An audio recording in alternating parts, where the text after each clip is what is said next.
Hello, this is the Harbor Advisory Board for the City of Morro Bay. It's Thursday, November 4th, 2021.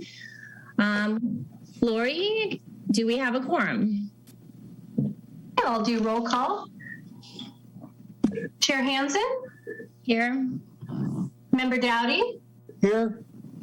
Member Myason? Here. Member Myers? Here. Myers? Oh, sorry. You're muted. Everybody. Here. Member O'Brien? Here. Member Vale? You're muted, Member Vale. Here. Member Witkowski? Here.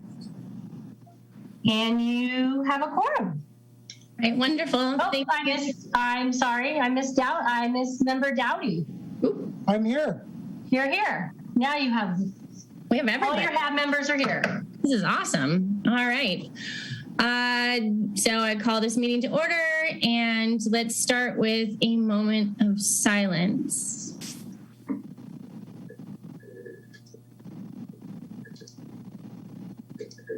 All right. Well, thank you for that. And now, because we've missed him so much, Jeremiah, will you lead us in the flag?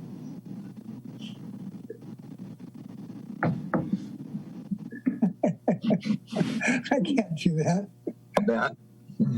Thank you very much, Sherry. I pledge of allegiance to the flag Of the United States of America. the United States of America, to which it stands, one nation, under God, indivisible, with liberty and justice for all. Good job. Sound like first graders. All right. So we're going to start with advisory board and liaison announcements. So why don't we start with Jeremiah? Since you've been gone for a while, give us a little update. Okay, thank you, Cherise. Well, like Cherise said, spent 5 months up north this year. For albacore, weather was unusually crummy, and that's part of fishing, you know. And the fish were unusually strange this year. They seem to run right up into Canada. I think Canada is going to have a pretty good year, all in all, and the U.S., unfortunately, is going to probably have one of our worst years in many. The guys who did well followed them up into Canada, but they had gone up so far, believe it or not, they were guys were past the Queen Charlotte's, which is north of Vancouver Island. So we did not opt to go up there. The weather was pretty bad. So anyway, long story short, we'll come up a little short this year, I think, on the tuna fish that the U.S. supplies. But the stocks are in fine shape. There's millions and millions of juvenile fish that we avoided, and looks good for the future. But one of those years. In any case, locally we're kind of in between seasons here as far as the fishing goes. A lot of the guys are waiting to start crab season, and any albacore is over at this time. So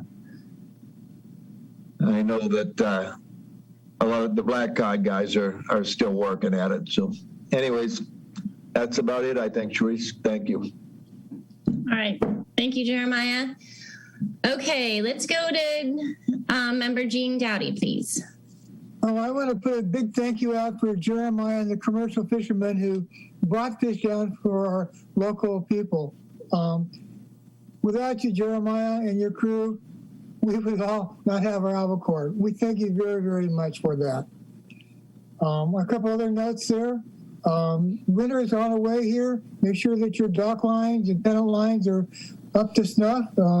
We had a pretty good blow last week or so ago, and there were some lines that did part. So make sure your lines are up and in good shape. And then on the sport fishing scene, there's a rumor of bluefin tuna right off the shore here. But as you know, they come and go pretty quick. So that's what I've got. All right, thank you, Jean. Okay, can we go down to Member Vale?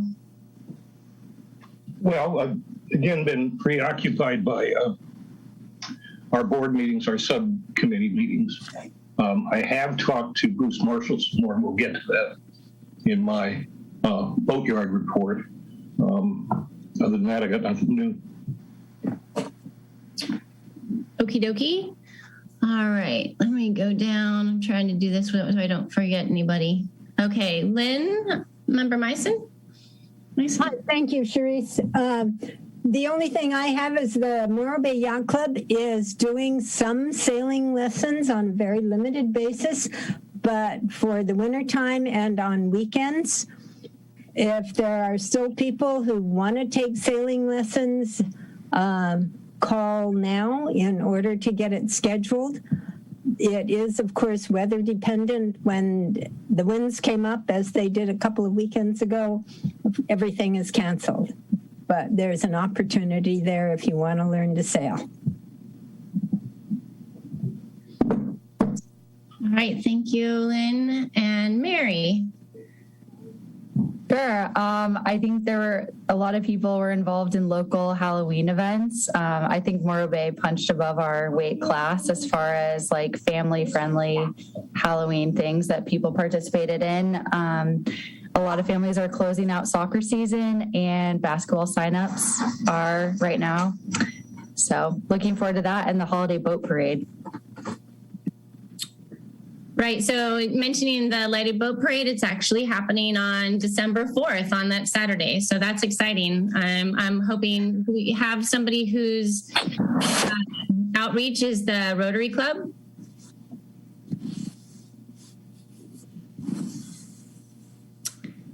Well, we'll get to that in the outreach group. Okay, so let's go with Cal. Yeah, most of the time has been spent on the upcoming agenda items. We'll talk about that in due course. The only other outreach is on the liveaboards.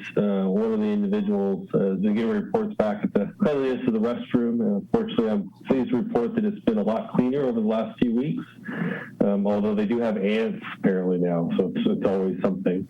But the Public Works Greg, I can't pronounce his last name, has been super receptive, and so we just ping him once in a while. He takes care of it.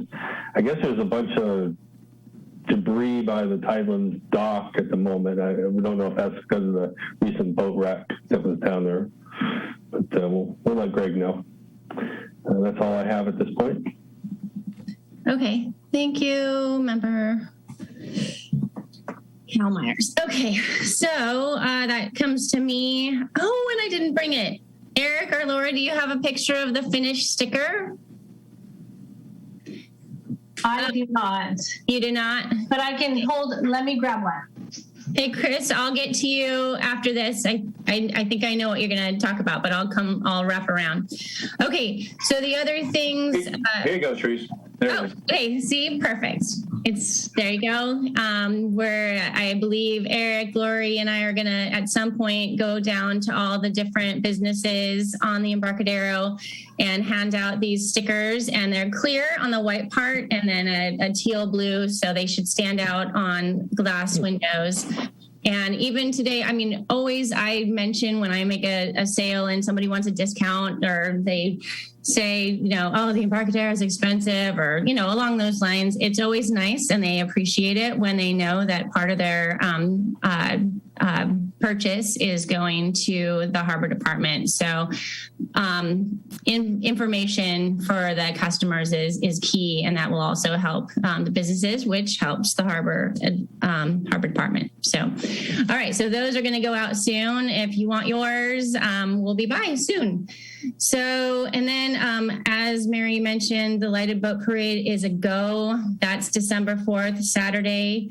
It's being put together by the Morro Bay Rotary. So if anybody wants to help, I would assume that everybody is going to have a really difficult time starting the process up. It's one thing that if you're having it every single year, but they're going to have to market it because people are going to think it's not going on. And so anybody who wants to reach out to them, I think that they would be grateful. And then also Morro Bay Rotary is going to have the Santa Claus house, and it sounds like it's just going to be there on the weekend of the Lighted Boat Parade. So that first, I hope that they could make it some more, but handing that over to Chris, is that what you were going to talk about? No. Okay. Something different. All right. And then we did have the witches paddle out this or on October 30th, which was a huge turnout.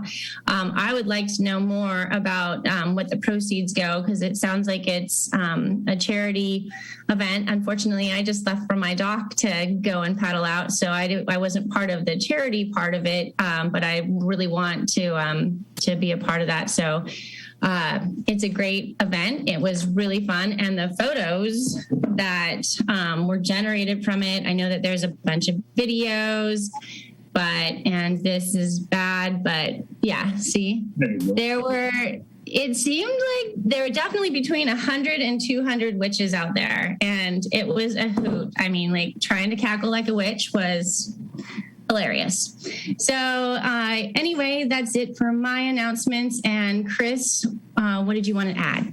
Just a plug for the museum. We're back open Thursdays through Mondays. I'll be there tomorrow from 10 to 12, I believe. And we take it for granted. The majority of the guests, 90% of them, are tourists. But you townies, some of you are members, some of you have been away, some of you haven't been by for a while, and some of you maybe haven't been at all.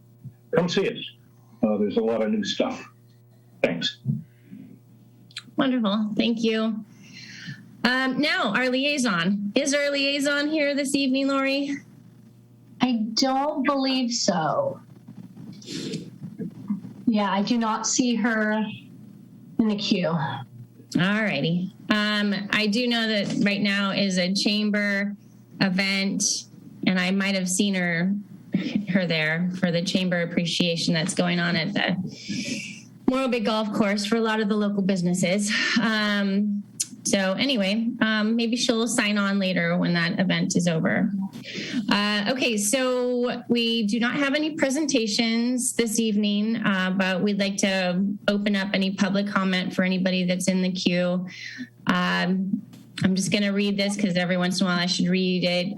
Pursuant to Executive Order N0821, this meeting will be conducted telephonically through Zoom and broadcast live on Channel 20 and on the city website. So they will eventually be opening Vets Hall again, but maybe after this winter. Do we have an ETA about when they propose going back in person?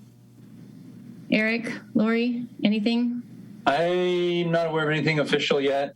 I think they're trying to work out, and Highland may know about this, to do hybrid meetings so they can do it by Zoom and have it in person. And I think AGP was maybe some global supply chain issues trying to acquire some new or additional technology to be able to enable that. And it's kind of hung up on that, I think. Highland, anything? That is way above my pay grade. I know all these pay grades. All right. Okay. Well, with that, I'd like to. I have a comment. Oh, okay. The last I heard that they're still going to be doing COVID testing through March. I think that's all. Oh yeah, they'll be.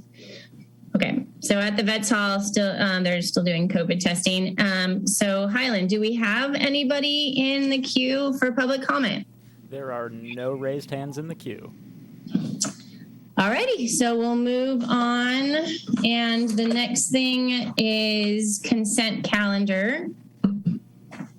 And so we have A1 and A2. Would anybody like to pull items off the consent calendar?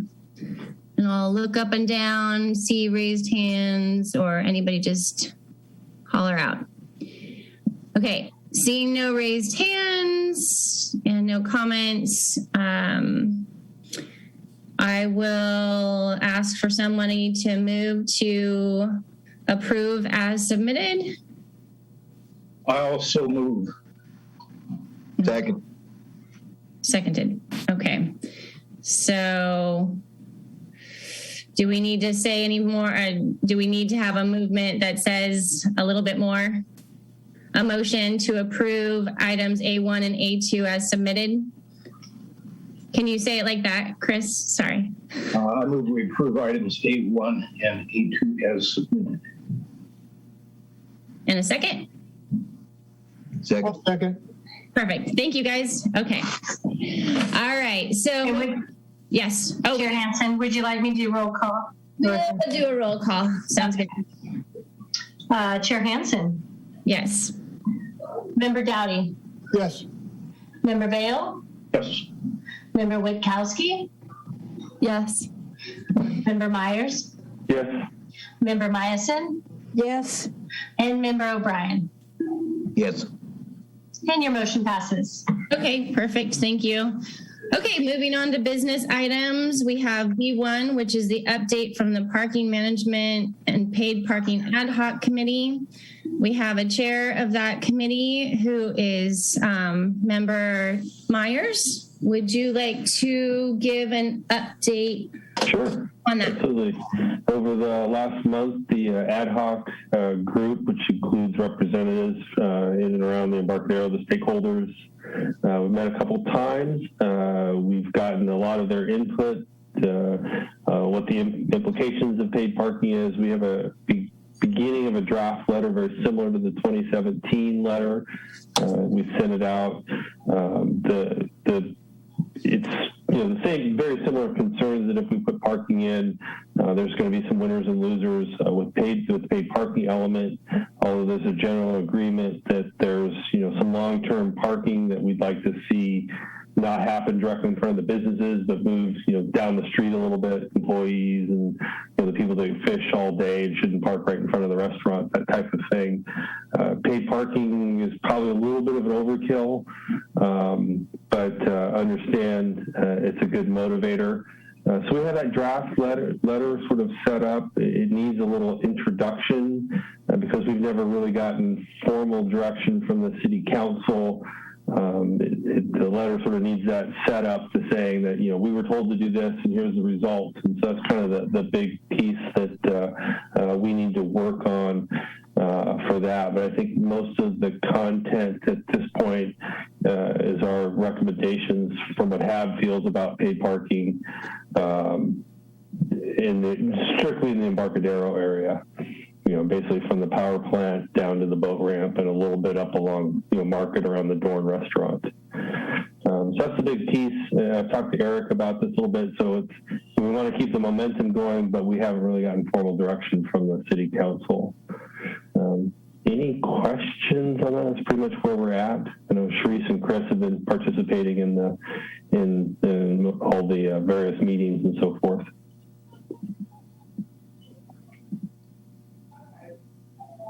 Okay, I don't see anybody's hands raised, but so I will make a couple comments. Sure. Eric, I just talked to Scott Graham. He said that the city council is going to work on goals on November 10th. Is that correct? Yeah, there's a special city council meeting on the 10th after the regular one on Tuesday that has a couple things on the agenda. Goals is one of them. I think that agenda and I'm probably posting tomorrow. Okay, so and so that's a nice thing to know is that we will get some guidance and direction to move forward with the parking and what the Harbor Advisory Board goals are. Eric, we talked about because Mary and other people in our last meeting, we talked about parking and solutions that aren't necessarily paid parking right now, but things that we can do right now. Were we as HAB thinking about putting in that information to to the city council as something to do right now? Well, I think process-wise, and I'm looking at the city council agenda right now as I'm going through this, because the agenda just posted and the Walker study is going to be in front of the council next week. I think probably our next, we have a December HAB meeting. We're dark in January, but presuming we get some sort of direction from the council next week to start pursuing this and doing some work. I think, as Cal said, we're kind of ahead of the curve right now. The committee is ahead of the curve, and we've already done more work than the council's asked for, which is good. I mean, like I say, we want to keep that energy going. But I think probably at the next HAB meeting, we'll have some council direction, and we can take those questions, from the committee. I'll have the committee look at it and bring something to the HAB in December to start bringing to the council. And I could see those sort of what what Mary deemed the scrappy plan stuff, the sort of quick and dirty things to try and implement now that make sense to make the parking more efficient, what we do have, before we start really down the paid parking or other parking management path, and bring that to the council after the HAB looks at it in December. So I can see that coming up down the path. So that would be a way of bringing that forward. Okay. So, yeah. Right now, I'm zipping through this staff report on the council because we have looked at it. Obviously, we started looking at this, I think, in September, and took a little bit of action in terms of putting together this ad hoc committee. I'm just looking at, as I say, I'm trying to read the walk of the staff report right now, and seeing what we've got in there regarding Harbor Advisory Board input so far and to date. So that's kind of see how it's playing out. The council is going to give us some direction next week, and then we'll have a little more to chew on. And then Cal's letter, we can get that refined, look at it at the HAB meeting in December. And if there's any recommendations that come out of that, and like I said, I can see the striping and some of those other, the scrappy plan stuff, maybe that's a recommendation to the council that the HAB can make in December, starting down the path of reviewing all this stuff. All right. Mary, you had your hand raised? Yeah, I just wanted to make sure that I understood kind of like the process. We shouldn't be putting anything together in order to like influence their parking discussion in that meeting, right? You think it all will come after that meeting? Everything we should do, like with the letter? I'm not sure I followed your question, Mary. Can you? Like you said, they're going to be touching on parking in the next one, and we're like ahead of the curve. Is there nothing you think that we should like submit ahead of that meeting in order to like get our point of view across like ahead of that or during that discussion?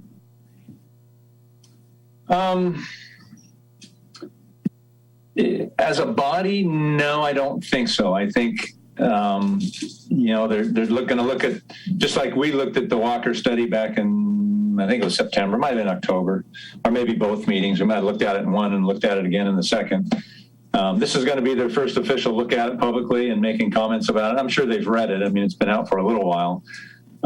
So they're just going to digest it and say, I'm assuming, give some direction to staff in terms of which direction to go and on paid and other parking management issues.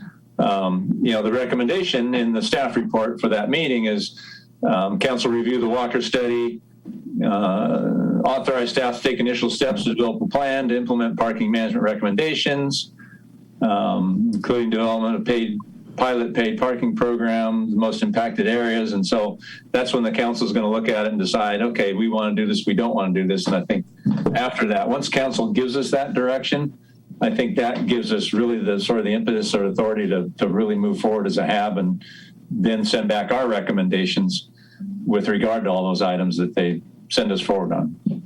Okay, that makes sense. All right. Chris had a question. Huh? Chris had his hand up a while ago. Oh, Chris, okay. Chris? We've got some hours into this, and Cal's the boss, but I'd be tempted to pull another meeting. But I think we're pretty much there. We're very close to being able to issue something that actually would help the city council. And so it's, certainly we'll clean this up by our December meeting, or should be able to clean it up by our December meeting. Right, Cal? Absolutely, yeah. It's just that content that says city council told us to do something, and then here's the result. So we're kind of like we said, a little ahead of ourselves, and that's really the big point that when I wrote it, I got to that point. I just didn't have that content. We never got specific direction, just nothing formal. So I think all the work's in the right direction. It's just, again, that 2 or 3 paragraph intro portion of it is all we need. That's what we're waiting for the city council meeting for. Right. And there's only one council meeting in November. Well, they're taking on that special one. I shouldn't say there's only one. It's being looked at once in November, and then there's no more council meetings in November because of the holidays. And then they'll have a meeting on the 14th, I think, of December, second Tuesday in December. So we'll have plenty of time until the next council meeting. We'll have a HAB meeting well before the council meeting because we'll be on. Yeah. Yeah, the next draft. We're on December 2nd. So we have December 2nd HAB meeting. Council will be the 2 weeks later on December 14th. So we got plenty of time between our HAB meeting, between now and the next HAB meeting to develop some direction, something out of what the council sends us direction on next week, and then plenty of time after the HAB meeting to take what we do in the HAB meeting and bundle that up into your letter and whatever else we want to give the council to them, week and a half later. Sure. Good. Perfect. Should I mention what Council Member Heller wanted us to start working on?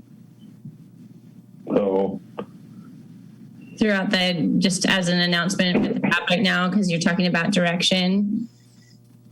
Sure, that's one council member. That's not direction from the entire council. Not necessarily going to be, but just to let other members know, is that we were advised to look into other places where paid parking has been implemented and look at the pros and the cons of those. So if and when they ask us to do some more research, that could be one of the avenues that we move forward to is having an ad hoc committee that comprised of community members as well as 2 or 3 HAB members and just look at different places that are similar.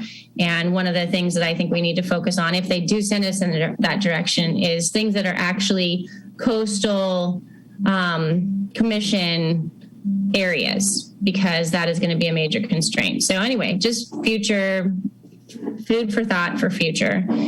Those things are going to come into effect if they put this as a goal for us. Another little thing is KSBY is doing a story. They just did it, so it's going to show up on the 11 o'clock hour too, about Morro Bay and the paid parking. So they interviewed a couple business owners on the Embarcadero. So anybody we know? Yeah.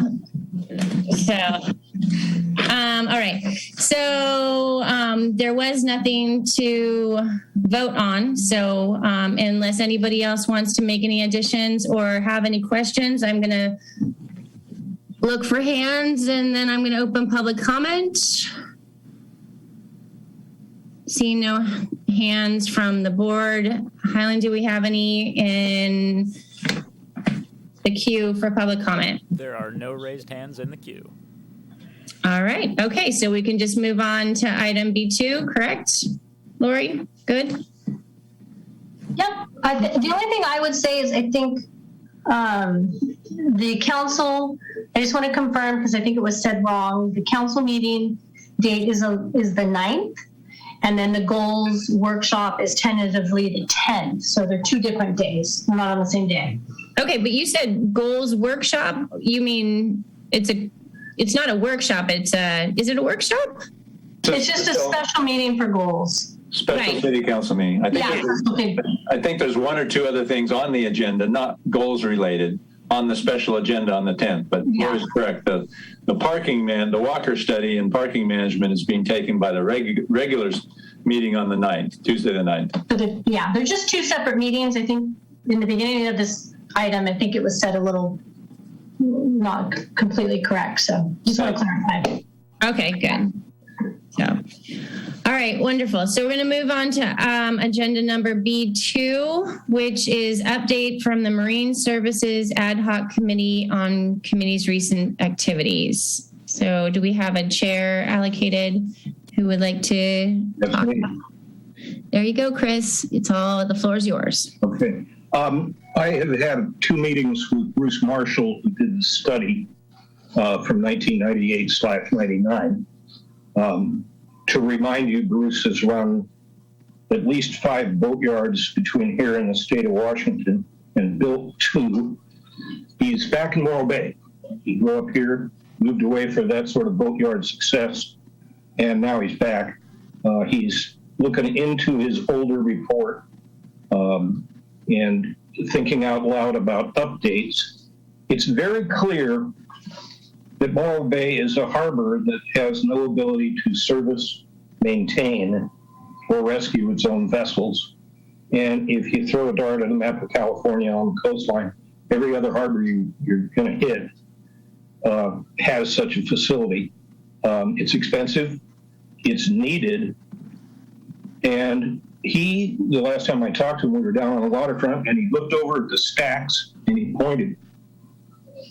We're in some form of negotiation. City is in some form of negotiations on that. The stacks are coming down, buildings coming down. We could put a postage stamp boatyard in that area if we could obtain the grant money or whatever and solve a lot of problems for this harbor. And so we're working on it. And that's it for the Boatyard Committee so far. I would add, yes, we're talking about services too, but there are services over the hill in Paso Robles that can commute. They don't have to make their entire living. There are mechanics over there that can commute. We don't have to start a big corporation over this. We can have a part-time boatyard to service our own flock. That's it. Did you just take a nap? No, just stretching. Okay. Anyway, moving on. Does anybody else have any questions or additions to the Marine Services? I have a comment. Okay, Lynn. And it is that I think Boatyard in Morro Bay will serve more than just our locals.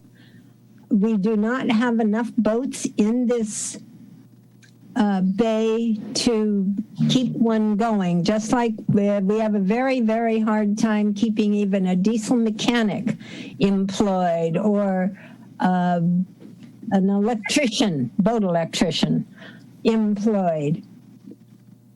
But if you take into consideration the number of transients that we have coming through, and I'm the port captain for the Morro Bay Yacht Club, I meet and talk to almost all of our transients who tie up to our dock, and we have on the average 200 to 250 a year. Some of those also need services. And if you're trying to sell this, I would like to see included in your argument that we have transients who come through who will also use this service. You're correct. So I don't want them forgotten. All right. That's the end of my comment. All right. Thank you, Lynn. Okay, I'll look good. And so not seeing any other hands raised. I will open this up for public comment. Highland, do we have anybody in the queue? Thank you. We do not have any public comments in the queue. Okay. All right. So we can go on to agenda item B3, which is update from the Finance and Budget Ad Hoc Committee on the committee's recent activities. I know I have something to add, but I think it's really Cal and Mary's wheelhouse to lead this off. Who would like to do that, or do we know? Mary, would you like to have done the most work? You might as well get the credit for it. Oh, I don't know about that. I think the update that I'm excited about is we have a meeting scheduled for Monday with a person who runs grants for seawalls and shoreline erosion control and that type of thing. So excited to take the next steps there and see what potential projects we might have that could be candidates for grant money for seawalls. We don't want to forget the one that Sharice found either. Yeah. All right. So yeah. So talking about grants, I'll go off on the one that I found. I found it a couple months ago, and I've just tried to figure out where it fits in. And there was the Coleman Park workshop that was put on by Morro Bay Public Works, our new, forgive me if I'm not saying his title right, but he's the director of Public Works, right? And so they want to get more money to do more stuff with Coleman, because we received a $200,000 grant to do the public restroom there. And so once you look at the public restroom, do you want to just do that, or let's think about the whole area? And so Lori, you want to throw up that image of Coleman Park? Sweet. Okay, so they had a workshop, and it was, so there's the public restroom. Oh, you can't see my mouse. Anyway, if you look in the center, there you go. Thank you, Lori. The public restroom is right there. And so they had a workshop with different community members and business owners and people within city staff, and everybody got to kind of put out a vision of what it is that they would see in there. And there were a lot of really interesting things that were brought up. And so knowing that I found this grant a while ago, and then Pam Newman, who's in Public Works, also found this grant, I verified with her because she took the time to make sure. And we do actually, if the reviving of Coleman Park definitely fits the bill for this grant, and it's a minimum of $500,000 and up to $3 million, depending on our needs and what it is that our ask is. But there's a lot of really cool things that people requested. Jacqueline, different workout stations. The White Tops want a band area, flat area that's protected from the wind a little bit, and they've been pulling crowds, and they just really, they're a good band. A lot of people really enjoy them, and so I think it'd just be a great thing for a band stage there for not just them but other people. A couple fire pits that they could reserve. I was talking about tables that are covered with shade, and that those could be reserved for parties, and then also how you're going to deal with parking.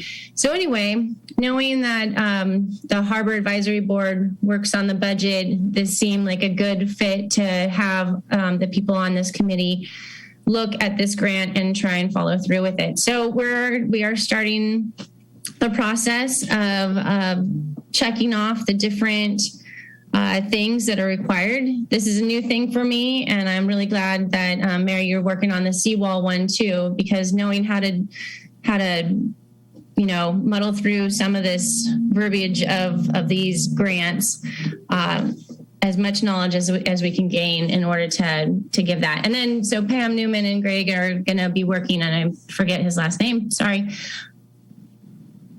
Nobody's going to tell me. There. Is it? Eric, Lori? Sorry, yeah, can't click my buttons fast enough. Yeah, Greg Kwolek. Kwolek, okay.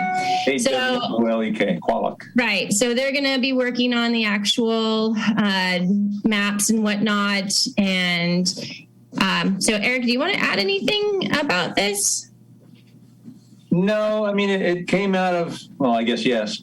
it came out of, we got the grant to do the restroom, and Greg, being brand new, came with a different perspective and basically said, hey, everybody, we're going to put this restroom. Let's make sure, are we just putting it right back down on the station, or should we make sure it fits into the future plan for this area? And what's the future plan? Well, future plan was an old plan that the council approved probably 20 years ago and is very old and outdated. So he said, well, let's start doing maybe some mini master planning of this. And the grant requires public outreach as well that Sharice referred to. So kind of getting some public input, and they'll start putting things together. I'm sure it'll have some more public review and probably bring it through the HAB again and PWAB and some of the other bodies before it gets to the council. So kind of exciting to maybe see. Funding's a whole nother thing. Obviously, that grant could be pretty key in seeing some things besides the restroom being built out there. But hopefully on the track to cleaning up that area and getting some better beach access and a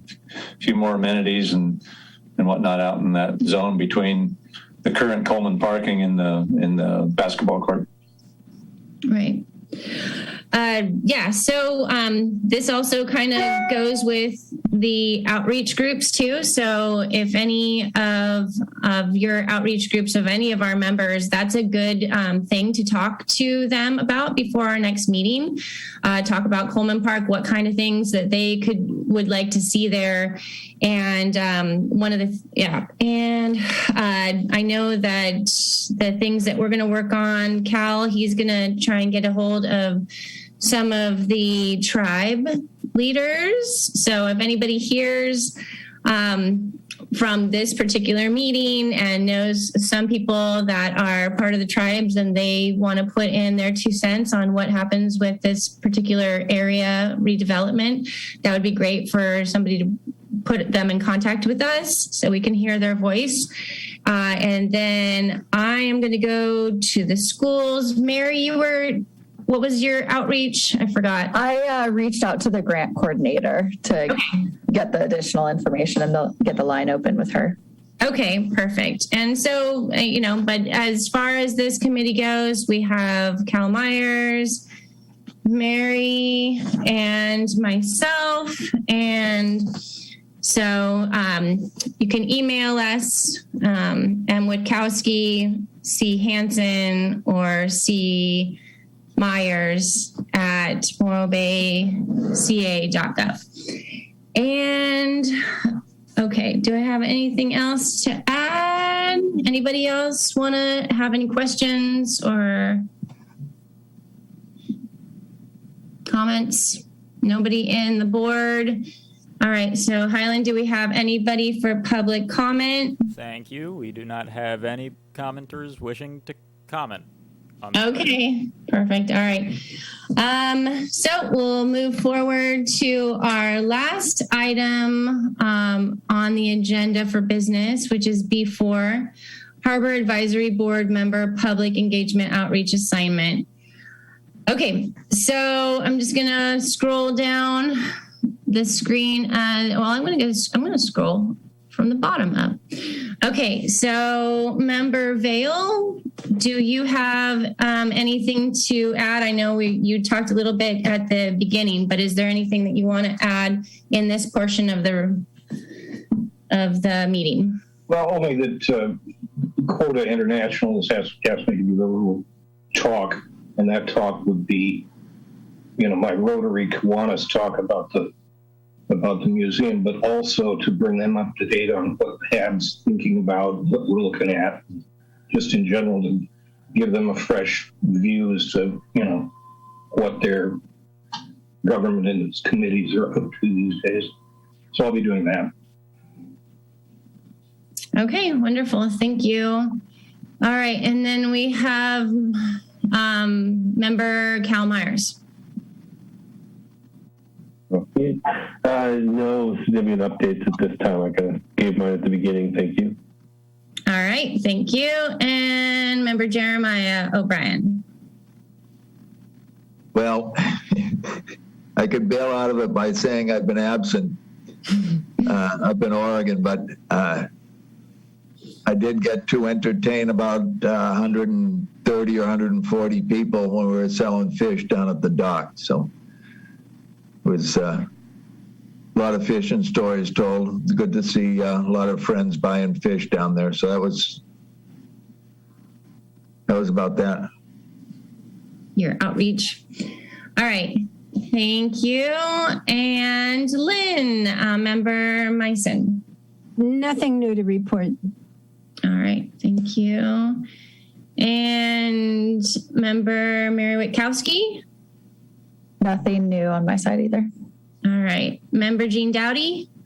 In the aquaculture part of my outreach, there's so much eelgrass growing in the back bay now that now it's trying to impact some of the oyster farms. So, come and go. And that's about it on that part. All right. So, Eric, what did you say? Is it February or March that we'll get a new eelgrass update from Lexi? Yeah, Lexi and NEP generally like to come and after they've done their annual report, which obviously they need to get through their year, they do that on a calendar basis. And so they usually they're working on that in December and they get their final data, put it together, get it done in kind of January, February-ish. You know, if they've got it done by February, we can do it in February or March. So that's typically when we bring that. Okay, perfect. Yeah, I know that I had eelgrass report done under my building and I had 0 eelgrass. And that's really hard to believe because I was talking to Kevin at Marina Square today. And I mean, there were just giant flotsam pillows going down of eelgrass everywhere stuck in between the boats. So I'm hoping that Lexi has a really good report on the growth of eelgrass and that they're actually, the eelgrass is not just floating away. Hopefully there's still a bunch planted and we are no longer in a on the negative as far as our keystone plant species that helps our habitat here in the bay. So, okay. Yeah. The eelgrass during the fall, it naturally breaks loose and floats down the bay. Okay, but it still has, anyway, when they do the survey, I just want to make sure that when they do the survey, you know, when Lexi does it, that we're still going to see them rooted because they don't completely unroot every year. They just break off, correct? Mostly, yes. Right. So as long as they're just breaking off naturally and not getting uprooted and it's like looking at the Amazon River after a storm. There's just all kinds of eelgrass going down the bay. Right. Yeah. So it looks, I hope it's promising for what she has to say in February, March. So, all right. So that leads to me as the last one. I don't think I forgot. Got Chris there. I did? Yeah, he had his hand up. So. Oh, sorry. Chris. Just as an anecdote, 50 years ago, where Mariner Square is now, was Morro Bay Marina, still technically that. And we took people over to the sands pit to clam back in the days when there were clams. And so we had pitchforks and the like, rakes, all kinds of things. And I hired this 18-year-old kid, his first job on the water when I was running the place. His name was Scott Mather, and Scott's least favorite job was probably the second one I gave him, which is to try and clear the eelgrass out from behind the piers and docks. Eelgrass can be your friend, but it can also be a formidable enemy. And so it'll be interesting to watch the success of the eelgrass until it starts, really bothering boaters, water intakes on cooling systems, all the things that used to do 50 years ago. So we'll keep an eye on it. But I liked her report. That was when I was first on the board. So we look forward to getting her back and getting an update. Thank you. Yeah. From my understanding, the eelgrass is getting a lot of negative press right now from boaters and fishermen. So we didn't like it much. Yeah. Okay, so with my outreach groups, I have the chamber, and like I said, we just had the chamber appreciation this evening, which was a very nice short event for myself, but it was really good. And with master leaseholders, I haven't met with them recently, but they did put in their 2 cents into the parking, so that is definitely in that part of our staff report. As far as getting in touch with the schools, I am going to be working on that grant program with the schools. I want to go to Del Mar and meet with a first grade group, a third grade group, and a fifth grade group, and kind of give them the same kind of idea that the workshop that Greg and Pam put on, and ask them just about the playground area, what kind of features they would like to see there, what kind of themes, what kind of, ground would they like. I just want to get their perspective, and that would be a really fun thing for me to do. Also talked about maybe doing our own little safe boating day poster for the kids. So I'm going to talk to the principal about that and see if we can have like a cool little thing to get the kids out there, to have them do pictures, and then they get a free harbor cruise or something, right, Eric? On the harbor patrol boat if they win. That's easy. Yeah, we could arrange something like that. Absolutely. All right. Maybe have a first, second, and third winner, and one of them gets to, I don't know, spray the. Do you guys have a hose on that thing? We have a fire monitor. So anyway, I think that'd be fun. So that concludes the item before. Does anybody else have any questions before I open that up for public comment? Questions, comments? Seeing no hands raised. Highland, do we have anybody in the queue for public comment? We have no public comment for this item. Did our council member Dawn Addish join us at any point? Or is she in the queue at all? She is not. Just check one more time. Okay. All right. So it's getting dark in my office that has no lighting. I believe that takes us to future agenda items. Am I correct? Yes. You are correct. All right. So would anybody like to add a new future agenda item into our thoughts? So I'm going to jump in real quick, Gene. Sorry. So hopefully after next week's council goals meeting, because as we know, goals is one of our primary things we work on for the council, and since the goal process got delayed, we've kind of been waiting for that to happen. So hopefully we get some direction out of the council next week for goals and gives us some more stuff to chew on. I think parking, the council is going to send us in some direction on parking, and I think that'll give us some good meaty stuff to work on. But hopefully goals results in some stuff too. All righty, Gene. Yeah, I don't know whether this is a future agenda item or staff information, but we've all read in the paper where Morro Bay City decided to let Vista tear down the stacks themselves, and they're going to take down the existing power plant building. But I have not heard any reference at all to the intake building. And I'm just curious, where does that fall in this whole situation? And I mentioned that to Eric the other day, and he was unclear also. So I think somehow that needs to be included one way or the other. Eric? We could put that on as a future agenda item. I got nothing to add other than I don't know. There's been no discussion. So, the future of that property, Vista takes down the stacks in the building and builds the battery thing. There's still that property out there that's sort of independent of all that. No idea what their intentions are on that, but I don't know if there's anything the HAB would want to try and jump in on at this point until we hear from Vista and what their plans may or may not be. Okay. I don't know if that's a future agenda topic yet or not. I don't think so yet. I just think that we need to be aware of it. So, Jean, did you get a chance to do a tour of the building, or have you been in there before? In the power plant building? Yeah. Oh, yeah. I've been in both buildings. Right.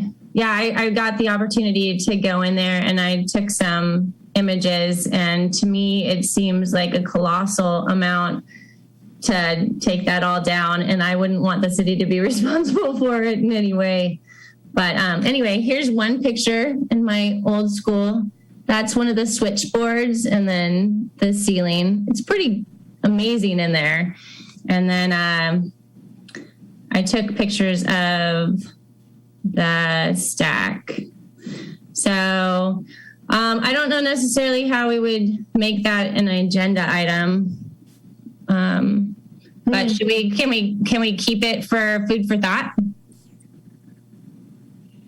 Yeah, I think that's Jean's intent. I think if it does become a discussion item within the city, then at that time we can future agendize it and take it up with a habit. Right now, there's nothing to take up. It's just a piece of property sitting there. Yeah. We just need to be aware of it. It'd be a great location for a aquarium. Jim? Or a travel lift. I've heard parking structure. All right. Well, we'll keep. Well, I think we all got our eyes on it, and we'll make sure that if and when there's a time where we can speak our mind, that we'll definitely be present at that time. All right, Jeremiah, I saw you have your hand raised. No, we're all set there. Okay. All right. Well, I don't see any other hands up, and I don't think we need to open public comment for future agendas. So I believe we are adjourned. So I adjourn this Harbor Advisory Board meeting. Thank you guys, and great to have you back, Jeremiah. Fastest meeting I've ever been to. Thank you, Joyce. I know. What are the chances too? Everyone was here and we were super fast. Yeah.